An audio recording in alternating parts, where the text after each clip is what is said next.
সমাজে এই যে ইফটিজিং হয়, আপনার বোনের বয়সী একটা মেয়েকে কিছু বকাটে টিটকারি করে, এই বলে সেই বলে, নোংরা কথা বলে, রাস্তায় দেখেও আপনি পাশ দিয়ে না দেখার মতো চলে যান কেন? আপনি দাঁড়ান না কেন? আপনি দাঁড়ালেই তো থেমে যাবে, কারণ সত্যের যে শক্তি তার সামনে মিথ্যা মুখ থুবড়ে পড়ে।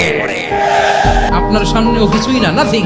আপনি দাঁড়ান, ওকে প্রশ্ন করেন যে আমার বোনকে তুমি ডিস্টার্ব করো কেন? আপনাকে দেখে আরো 5 জন দাঁড়াবে, 5 জনকে দেখে আরো 10 জন দাঁড়াবে। আমাদের নীরবতা আর আমাদের নিশ্চুপ থাকাই জালিমদেরকে আরো শক্তিশালী জালিম বানিয়েছে। টেন্ডারবাজি, চাঁদাবাজি, দুর্নীতি, অপরাধ, দখলদারিত্ব, মজুদদারি, এগুলো সবকিছু একসাথে প্রতিরোধ করতে হবে, ঠিক কিনা বলেন? এই যে নতুন বাংলাদেশের এক সুযোগ এসেছে, আর জীবনে হয়তো আসবে। আসুন দেশটাকে আমরা সাজাই, আসুন আমরা এক দল আরেক দলকে নিশ্চিহ্ন করার যে রাজনীতি, এটা বন্ধ করি। সব দলের প্রতি আমার আহ্বান, আল্লাহর শপথ নিয়ে বলি, এই নাসিহাত গুলো সবার জন্য, সব দলের জন্য, সব মতের মানুষের জন্য। আমরা কোনো দলের প্রতি মানুষকে ডাকি না, আমরা ডাকি ইসলামের দিকে।